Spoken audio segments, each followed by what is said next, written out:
નવસારીથી વિદેશ જઈ અને વસતા એનઆરઆઈ સજ્જનો દ્વારા અડદા ગામમાં ₹2.5 કરોડના ખર્ચે સીતાંજલિ વિદ્યા સંકુલ નામની નવી પ્રાથમિક શાળાનું નિર્માણ કરી અને લોકાર્પણ કરવામાં આવ્યું હતું.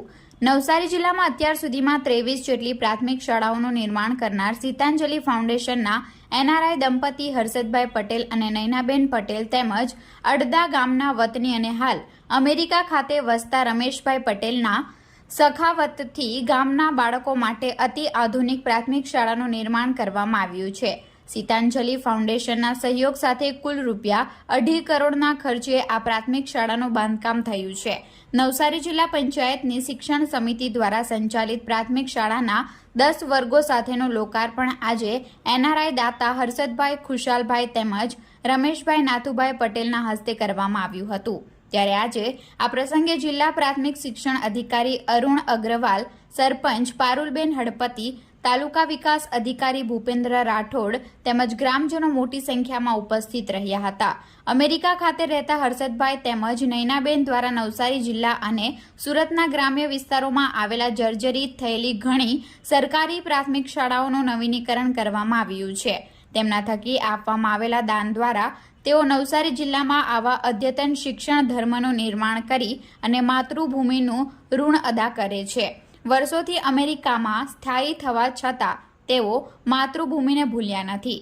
સાતેમ ગામના આ દંપતી દ્વારા શિક્ષણને પ્રોત્સાહિત કરવામાં આવી રહ્યું છે.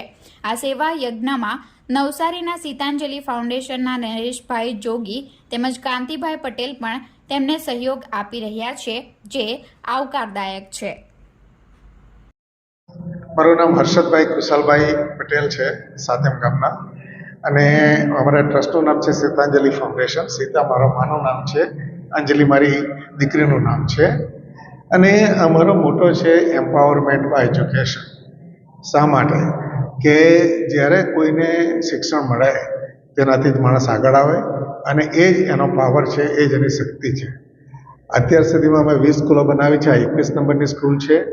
ત્યારબાદ દેગામ, રંગપુર, ચોવીસી તેમજ બીજા ઘણા ગામોમાં સ્કૂલો બનાવવામાં આવી રહી છે. તે ડિસેમ્બર સુધીમાં ખુલી જશે અને અમારો ગોલ છે કુલ 40 સ્કૂલ બનાવવાનો, અને તે નેક્સ્ટ 3 થી 4 વર્ષમાં પતાઈ જશે. હવે આ જે શાળાઓ બનાવવામાં આવે છે તે શાળાઓની અંદર અમે જે ડિઝાઇન કરીએ છીએ, જે એન્જિનિયરિંગ કરીએ છીએ, તે અમેરિકામાં કરવામાં આવે છે.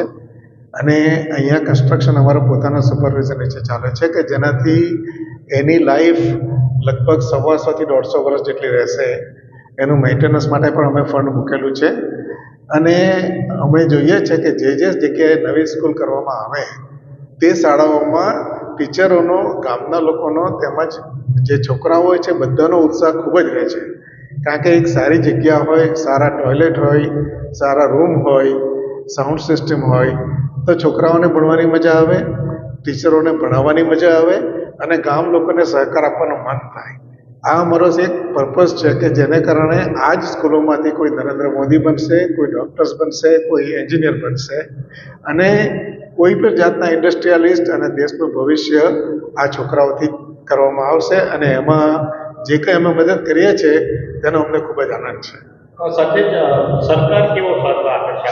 આ દરેક સ્કૂલોની અંદર સરકારનો ફાળો રહે છે અને તેને કારણે જ માત્ર બિલ્ડિંગ નહીં પરંતુ કમ્પાઉન્ડ વોલ, પેવિંગ, લેન્ડસ્કેપિંગ બધું કરી શકીએ છીએ. અને સરકારનો ખૂબ જ સપોર્ટ રહે છે. પેપરવર્કમાં તોડવાની મંજૂરી લેવાની હોય, હરાજી કરવાની હોય, દરેક બાબતમાં સરકારનો ખૂબ જ સહકાર રહે છે અને એનો અમને ખૂબ જ આનંદ છે.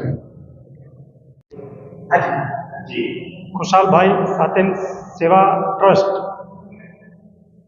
હર્ષદભાઈ, નરેશભાઈ અને રમેશભાઈ અને અન્ય દાતાશ્રીઓના સહયોગથી આ અડદા પ્રાથમિક શાળાનું જે મકાન બનાવવામાં આવ્યું છે તે બદલ સૌ પ્રથમ તો સર્વે દાતાશ્રી મિત્રોનો અભિનંદન વ્યક્ત કરું છું કે આ સરસ મજાનું મકાન એમણે બનાવ્યું.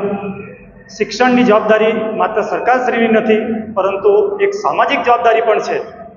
એ રસ્તો બતાવવાનું કામ આ દાતાશ્રીઓએ જે કર્યું છે તે ખરેખર અભિનંદનને પાત્ર છે. મોટાભાગના દાતાશ્રીઓ એનઆરઆઈ છે. વિદેશમાં રહીને પણ આપણી ભારતની ધરતીનું ઋણ કેવી રીતે ચૂકવવું એ ખૂબ સારી રીતે જાણે છે એવો સંદેશ એમણે આપ્યો છે. અને વિદેશમાં રહીને પણ આપણા દેશની ચિંતા કરે છે, બાળકોની ચિંતા કરે છે, શિક્ષણની ચિંતા કરે છે, એ બદલ એ સર્વેનો હું આ તકે ખૂબ ખૂબ આભાર વ્યક્ત કરું છું અને સર્વે દાતાશ્રીઓને અભિનંદન પાઠવું છું. જો પ્રશ્ન પૂછવામાં આવે તો ગ્રામજનોની એનઆરઆઈની કેટલી જવાબદારી છે, પણ શિક્ષણ વિભાગને જ્યારે આટલી ગ્રાન્ટ આપવી હોય અને ત્યાર પછી બી દાતાઓ ગ્રામજનોને ફી માંગવી પડતી હોય તો શિક્ષણ વિભાગ તરીકે જ્યારે આ આપવું ગ્રામ શિક્ષણ વિભાગ પણ એની રીતે કાર્ય કરી જ રહ્યું છે. આપ જોશો તો આપ આવશો તો આપણે આંકડા પણ આપીશું કે આપણા છેલ્લા 1 વર્ષની અંદર શિક્ષણ વિભાગ તરફથી કેટલી શાળાઓ બની છે, કેટલા ઓરડા બન્યા છે, કેટલા ટોયલેટ બાથરૂમ બન્યા છે, કેટલી કમ્પાઉન્ડ વોલ બની છે. એટલે સરકારશ્રી તો એની જવાબદારી નિભાવી જ રહી છે અને નિભાવતી જ રહે છે.